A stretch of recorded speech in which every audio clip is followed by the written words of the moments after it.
My name is Amelia, and for as long as I can remember, the world has felt like a watercolor painting, beautiful from a distance, but up close, the colors bleed into one another, blurring the lines of where one thing ends and another begins.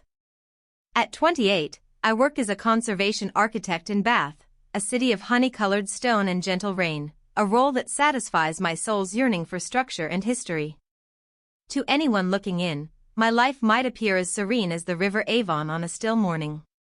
But beneath the surface, a current of familial obligation pulls me under. 2 years ago, the bedrock of our family's life crumbled.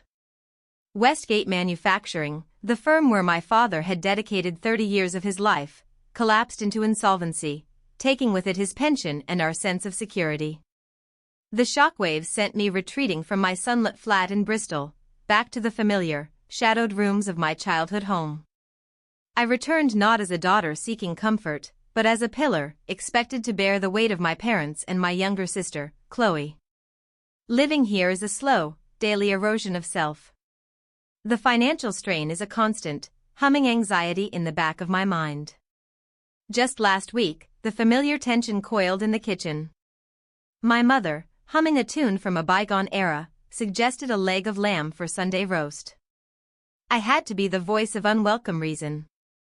"Mum, the food budget is already gone for the month," I said, my voice softer than the frustration I felt. I kept the spreadsheet of our finances, a grim tableau of black ink turning red far too soon. We're not even halfway through. Chloe, who had been scrolling through her phone at the kitchen table, looked up, her brow furrowed in a delicate, rehearsed display of concern. "Well, maybe if you contributed a bit more, Amelia, we wouldn't have to count pennies." A sharp, hot anger flared in my chest. I transferred £3,000 to my parents' account on the 1st of every month, a sum that left my own finances perilously thin. "I contribute £3,000, Chloe. You contribute nothing. The cost of living is high for everyone, but it's especially high when only one person is paying for 4 adults." "It's not my fault I can't find a job that's a good fit," she retorted, the familiar excuse sounding hollow even to my own ears.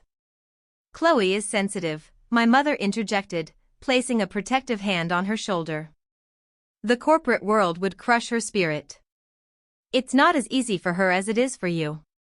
The implication hung in the air, that my spirit was somehow more robust, less precious, and therefore capable of being crushed without consequence. I felt the familiar weight of their dynamic settle upon me. I was the sturdy, practical one, Chloe was the delicate, artistic one who needed sheltering. In a moment of desperation, I threw out an idea that had been forming in the back of my mind. "We could sell the house," I said, the words feeling momentous and terrifying. "We could move to Queens, to be near Nana Elena. She's always said we could help at the restaurant. We'd have a place to stay, food to eat. It would be a fresh start." My mother recoiled as if I'd suggested we move to the moon. "And work in that hot kitchen?" "Amelia, your grandmother is a wonderful woman, but she works us to the bone when we visit for a week. And what about our friends, our lives here?" My father, who had been silent, finally spoke up, his tone attempting a lightheartedness that fell flat. "Chloe helps around the house, Mia. She does the washing up most nights." I looked at the single plate and fork she'd left by the sink from her afternoon snack. The resentment was a bitter taste in my mouth. I was shouldering a mortgage, utilities, council tax, and groceries, and her contribution was a rinsed plate. "She's 26, Dad. She could get a part-time job at the bookshop in town. Anything. She's helping me," my mother insisted, her voice firm, ending the conversation. "I need her here." I retreated to my room, the same room I'd had since I was a child, feeling the walls close in. I was trapped in a beautiful, gilded cage of my own making, my sense of duty the lock on the door. Every day was a battle, and I was beginning to fear it was a war I could not win. The rhythm of my days became a somber meditation. I would wake before the sun, the gray English light filtering through my window, and go downstairs to the quiet kitchen. I'd pack my father's lunch, a cheese and pickle sandwich, an apple, a flask of tea, a ritual that felt both tender and burdensome. I'd make a pot of coffee for my parents and leave a cup by their bedroom door. Then, I would sit at the kitchen table, my laptop open, paying bills, juggling direct debits, and trying to make the numbers make sense. It was my secret, second job, the one I performed in silence before my real work began. Despite this, the invisible hierarchy of our family remained stubbornly in place. Chloe was the sun around which my parents orbited. Her moods dictated the atmosphere of the house, her desires took precedence. I was the moon, steady and predictable, taken for granted, my light merely a reflection of a responsibility they were happy for me to hold. People often asked why I didn't just leave. But the answer was a tangled knot of guilt, love, and a deeply ingrained belief that I owed them this. To leave would be to watch them drown, and I wasn't sure I could live with that. The days bled into one another, a seamless expanse of work and worry, until one Tuesday, the pattern was broken. Chloe wasn't there for breakfast. This wasn't entirely unusual, she sometimes stayed with friends. But when she wasn't back by Wednesday evening, a faint unease began to prickle at me. I called her mobile, but it went straight to voicemail. On Thursday evening, I came home late from a site visit, my boots damp from the rain, my mind still tracing the lines of a Georgian facade. As I walked down the hall, I heard my parents' voices, animated and bright, coming from the living room. Imagine the color of the water. And the food, oh, the pasta she must be eating. Your daughter has all the luck, doesn't she? My mother was saying. She promised to bring back some proper limoncello, none of that stuff we get here, my father added with a chuckle. Maybe we should all go next year. A proper family holiday. I froze in the doorway, the handle of my briefcase digging into my palm. What are you talking about? Where is Chloe? They looked up at me, their faces beaming, momentarily confused by my tone. She's on the Amalfi Coast, darling, my mother said, as if it were the most obvious thing in the world. In Italy. The room seemed to tilt. Italy? How on earth did she afford to go to Italy? She doesn't have any money. I've been putting off buying a new winter coat because things are so tight. She won it, Amelia, my father explained, his smile unwavering. A competition on one of those travel blogs she follows. Flights, a beautiful hotel in Positano, the whole thing. She's always been so lucky, our Chloe. I stared at them, a cold knot of dread forming in my stomach. A sweepstakes. It sounded plausible enough, the kind of whimsical good fortune that always seemed to find Chloe while hard work found me. I wanted to believe it. For the sake of the fragile peace in our home, I chose to. Well, I said, forcing a smile. That's wonderful for her. The next day at my desk, surrounded by blueprints and stone samples, my phone buzzed. It was an unknown number, but the area code was for a call center. I almost ignored it, but some instinct made me answer. Am I speaking with Miss Amelia Hart? A professionally cheerful voice asked. Yes, this is she. I'm calling from Regent Bank regarding your Platinum Visa card. We're just flagging some unusual activity over the past 5 days. We have a series of high-value charges totaling, just one moment, totaling £15,400. The blueprints on my desk blurred. The quiet hum of the office faded into a roar in my ears. I barely used that card. I kept it for emergencies, tucked away in a drawer in my old jewelry box. A drawer in my bedroom. In a house where my sister had been just days ago. The cold dread from the night before bloomed into icy certainty. The trip, the hotel, the flights, they might have been part of a prize. But the shopping, the Michelin-starred restaurants, the private boat tours. Chloe would need spending money for those. My spending money. My hand was shaking as I found her number and hit dial.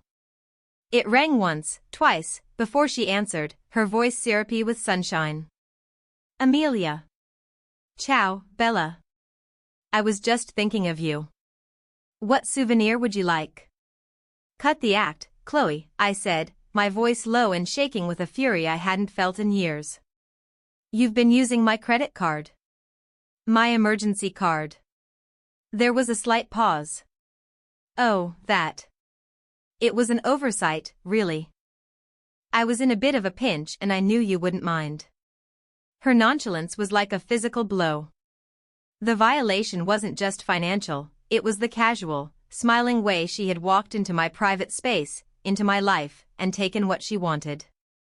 An oversight? It's theft, Chloe. It's fraud. Don't be so dramatic, Amelia. It's different when it's family. You really need to learn to relax a little. Relax? My voice cracked. How did you spend over £15,000 in 5 days? The trip was supposed to be free. Well, you know, she began, her tone defensive now. There were excursions. And the shopping here is just divine. I had to get a few things. And the restaurants, you can't come to Positano and not eat at La Sponda. It's an experience. The line went quiet for a moment. I could hear the distant sound of waves and laughter on her end. She was living a fantasy life funded by my reality, a reality of spreadsheets and sacrifices. The chasm between our two worlds had never felt so vast, or so painfully deep. The charges didn't stop. They climbed with a sickening velocity, each notification on my banking app a fresh stab of betrayal. When the total hit £25,000, a sum that represented years of my careful saving, something inside me snapped. I called her again, my voice devoid of heat, chilled with a terrifying calm. £25,000, Chloe. What could you possibly have bought? Oh, good, you're calling, she said, her tone bright and oblivious. Listen, the card stopped working. Can you call the bank and sort it out? It was so embarrassing at this little boutique, she trailed off, and then with a breezy, talk soon, she hung up. I sat there, phone in hand, utterly numb. It wasn't just the money. It was the complete, staggering lack of awareness, the assumption that I was an infinite resource, a bank account with a heartbeat. For the next 2 days, her calls went unanswered. Her texts, increasingly frantic, were ignored. Finally, she left a voicemail. The breezy tone was gone, replaced by a sharp, petulant anger. Amelia, I don't know what your problem is, but you need to fix this card right now. Mom and Dad's are maxed out, so they're no use. Honestly, for all the money they have, they're so stingy. Just get it done. That evening, I walked into the living room to find my parents waiting for me, their faces etched with worry. Amelia, thank goodness, my mother began. We've been trying to reach Chloe, and she's in a terrible state. Her card has been blocked. Why would you do that to her when she's all alone over there? Her card? I asked quietly. You mean my card? The one she stole from my room and has spent £25,000 on. My father looked aghast. There must be a misunderstanding. She said she was going to buy us all lovely souvenirs with it. It's a bit extravagant, but her heart was in the right place. Was it? I asked. Without another word, I took out my phone, pressed play on the voicemail, and placed it on the coffee table. Chloe's voice, sharp and entitled, filled the silent room. Mom and Dad's are maxed out, so they're no use. Honestly, for all the money they have, they're so stingy. The color drained from my mother's face. My father's expression hardened. The accusation against them, the casual cruelty of her words, had succeeded where my own pain had failed. They looked at each other, a dawning horror in their eyes. A moment later, they were scrambling from the room, my mother muttering about her bank statements online, my father fumbling for the drawer where they kept their checkbook. I heard their raised voices from the study, a symphony of panic and fury. They saw it then. The small, regular withdrawals they hadn't noticed. The credit card bills they'd assumed were just the rising cost of living. Chloe hadn't just stolen from me, she had systematically drained them dry. Their support for her evaporated, replaced by the cold reality of their own financial ruin. My father returned to the living room, looking 10 years older. He sank into his armchair, his head in his hands. We had no idea, Amelia. We have nothing left. My mother stood in the doorway, her usual composure shattered. How could she do this to us, she whispered, tears streaming down her face. A bitter, sardonic anger rose in me. Why don't you just raise her credit limit? I said, the words sharp as glass. Pay off the bill so she can keep shopping. Isn't that what you wanted me to do? They had no answer. The silence was heavy with the weight of their complicity, their willful blindness. In that moment, the power dynamic in our family shifted irrevocably. They were no longer the protectors and I the provider. We were all just survivors in a wreck of Chloe's making. My father looked at me, his eyes filled with a desperate, pleading hope. Amelia, he started, his voice cracking. We have to, we will. But I knew what he was going to say. He was going to promise that they would fix it, that they would start taking responsibility. But the time for promises was over. I had spent years propping them up, and now, I had to save myself. My mother, following my father's lead, took a step towards me, her hands clasped as if in prayer. It was a posture of supplication I had never seen from her. Amelia, please. I know I haven't. I haven't been fair. I'll do better. We'll all do better. Just help us. A strange, humorless laugh escaped my lips. I felt a sense of profound detachment, as if I were watching a play. I had already decided what to do. The gears were already in motion. Later that night, I went to my room and pulled out an old travel wallet. Inside was a credit card with a generous limit, a supplementary card on my main account that I had set up years ago for emergencies and forgotten about. The next morning, I found my parents in the kitchen, nursing mugs of tea, their faces gray with exhaustion. I've been thinking, I said, my voice even. You're right.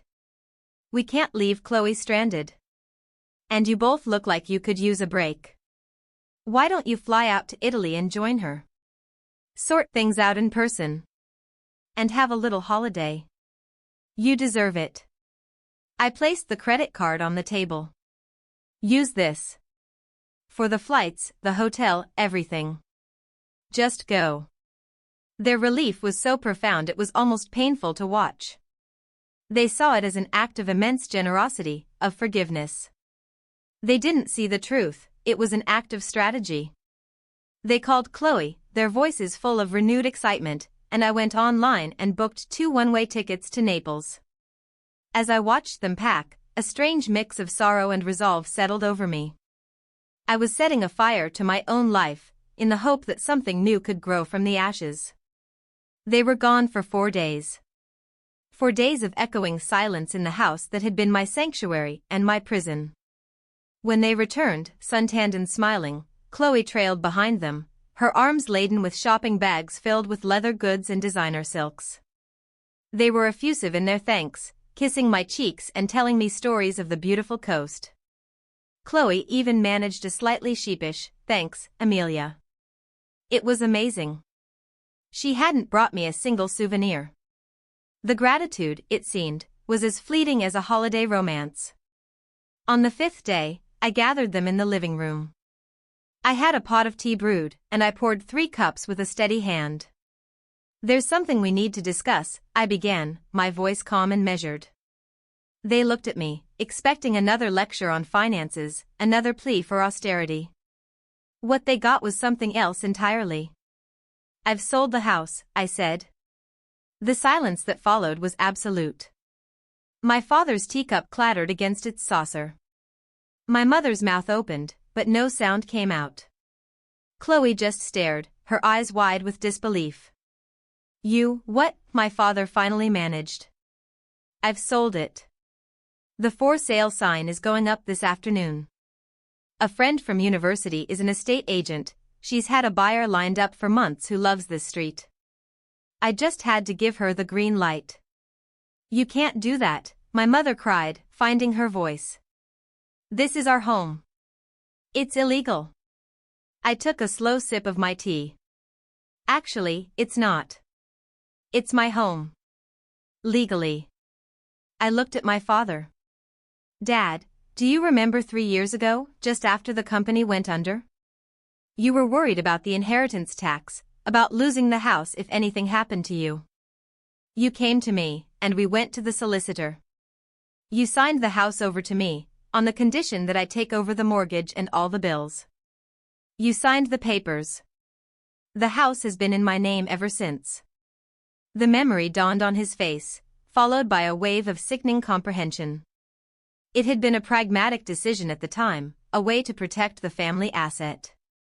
He had never imagined I would actually exercise my rights as the owner. I couldn't find the right time to do it, I continued, my voice gentle but firm. You were always here. But sending you to the Amalfi Coast gave me the perfect window of opportunity. The contracts are signed. The removal van is coming on Saturday. I watched the fight drain out of them, replaced by a raw, helpless panic. The luggage has already been shipped, by the way. Don't worry. It's all going to Nana's. Nana's? Chloe choked out. I don't want to live in Queens. Well, I said, setting my cup down. You don't have a home here anymore. And none of you have jobs. And then there's the matter of the £25,000 credit card debt. I paused, letting the weight of that number settle in the room again. You see, you all assumed that card was in my name. An understandable mistake. I turned to Chloe. Do you remember that marketing job you had for 6 weeks, 2 years ago? The one you quit because the energy wasn't right? Before you left, you signed up for a company credit card. You never used it, you never even activated it, but it was registered in your name, Miss Chloe Hart. That was the card I gave you for your holiday. My mother gasped, pulling out her phone to check the card details I had sent her. She stared at the screen, her face ashen. The debt wasn't mine to solve. It was Chloe's. And with no assets and no income, there was only one way she was going to pay it back. And so, my family was transplanted from the gentle, green hills of Somerset to the loud, vibrant, unrelenting streets of Queens, New York. Nana Elena, with her iron will and her heart of gold, took them in. She was no fool. She saw the situation for what it was. She put them to work in her trattoria. My father, who had once managed a factory floor, learned to buss tables and polish silverware. My mother, who prided herself on her delicate hands, learned to peel mountains of garlic and knead dough until her arms ached. And Chloe, my beautiful, delicate Chloe, was put on pot-washing duty. Under the watchful eye of Nana and her head chef, a formidable woman named Sophia, they worked. They cried. They struggled. The £25,000 debt was paid back to me, garnished from their wages by Nana every single week, a harsh and unavoidable lesson in consequence. Nana also insisted on covering the £3,000 a month I had been paying for their living expenses, redirecting it back into my own account. I, in the meantime, found a small, light-filled apartment in Bath, closer to my work. I started over, alone. My evenings were quiet, filled with the simple pleasure of my own company, the view of the city's spires from my balcony my only companion. One evening, my phone rang. It was Nana. I hesitated, then answered. She asked how I was, her voice warm and kind. She told me about their progress. Chloe was actually showing some skill in the kitchen. My parents were adjusting.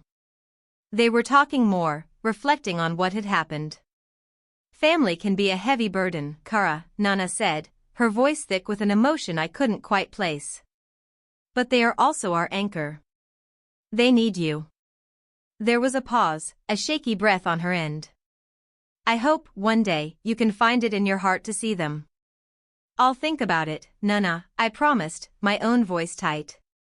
Take your time, Amelia, she said, her wisdom a gentle balm. There is no rush. Let your heart heal. After we hung up, I stood by the window, watching as dusk settled over the city, turning the stone from honey to a deep, bruised purple. The anger and the hurt were still there, a low thrum beneath the surface of my newfound peace. But for the first time, I felt a flicker of something else. Not forgiveness, not yet. But a space where forgiveness might, one day, be possible. On my dresser, a small, silver frame held a photo from years ago, Chloe and I as children, laughing, our arms around our parents. A ghost of a happier time. The memory ached, a phantom limb of a family I wasn't sure existed anymore. But as life continued, I found my own rhythm. I was given the lead on a major restoration project at work, and my days filled with purpose. Then, one evening after a long day on site, my phone buzzed with an unknown number. I almost let it go to voicemail, but a strange curiosity made me answer. "Hello, Amelia Hart speaking." A hesitant voice on the other end, one I almost didn't recognize, said, "It's me. It's Chloe." The voice was stripped of its usual confidence, its lilting arrogance. It was softer, uncertain. "Chloe?" I said, surprised. "Is everything okay?" "I'm sorry to call out of the blue," she said. I want to see you. I need to talk to you, in person." "Why?" I asked, my voice even, guarded. Her reply was quiet, but steady. "I need to apologize properly, Amelia. I can't do it over the phone. It wouldn't mean anything. I need to look you in the eye and say it." There was a vulnerability in her tone I had never heard before. "If it's too much, I understand," she added, her voice barely a whisper. I was silent for a long moment, the sounds of the city drifting up from the street below. I felt the old walls of my resentment, but a small part of me, the part that remembered laughing with her in a sunlit garden, was curious. "Okay," I said finally. "Next Saturday. 4 o'clock. The little cafe by the station." The relief in her exhale was audible. "Thank you, Amelia. Really. Thank you." When I hung up, a complex storm of emotions swirled inside me. I was wary, anxious, but beneath it all, there was a fragile seedling of hope. The following Saturday, I arrived at the cafe early. I watched the door, my heart a nervous drum against my ribs. At 4 o'clock sharp, the door opened, and she walked in. The change was startling. Her flashy clothes were gone, replaced by simple jeans and a jumper. Her face was scrubbed clean of makeup, and her hair was tied back simply. But the real change was in her eyes. The entitled spark was gone, replaced by a deep, weary sobriety. She saw me and approached the table slowly, as if walking on unsteady ground. She sat down, her hands trembling slightly in her lap. "Amelia," she began, her voice low and thick with unshed tears. "I am so sorry." I opened my mouth to speak, but she continued, the words tumbling out as if she'd been holding them in for months. She told me about her first week at Nana's, about the shock of real, physical labor, about crying herself to sleep from exhaustion and shame. She told me how, standing over a sink of greasy pots, she had finally, truly understood the weight of what I had been carrying for all of us, for all those years. "I just took it all," she wept, tears now streaming freely down her cheeks. "I took your money, your time, your peace of mind. I just took it because it was there, because you always gave it. I never once stopped to think about what it was costing you." I listened in silence, my own anger and resentment dissolving with each of her tears, like salt and water. The heavy, armored shell I had built around my heart began to crack. "Thank you, Chloe," I said when she was finished, my voice surprisingly steady. "Thank you for seeing it." We talked for hours. She told me about her life in Queens, about the satisfaction she was starting to find in her work, about the quiet respect she was earning from Nana and the other staff. It was the first real conversation we'd had in a decade. As we prepared to leave, she pushed a thick, plain envelope across the table. "It's not much," she said. "It's just the beginning. But I will pay you back every single penny. I promise." I accepted the envelope, the weight of it in my hand feeling like more than just cash. It felt like a down payment on a new beginning. Months later, I took a flight to New York. I went to Nana's house in Queens. My parents met me at the door. They looked older, more tired, but their eyes were clear. They apologized, sincerely and without excuse. That night, for the first time in years, the four of us sat down to dinner together, and the warmth in the room was real. It wasn't forgiveness, not completely. The scars were still there. But it was healing. Before I left to fly home, Nana pulled me aside and wrapped me in a hug that smelled of garlic and basil and love. "You have become strong, my Amelia," she whispered in my ear. "And that is good. But the real test is to be strong, and still be kind." I cried then, holding on to her, feeling the last of the heavy, bitter weight lift from my soul. I was leaving with a lighter heart, not certain of what the future held for my family, but hopeful, finally, for the first time in a very long time.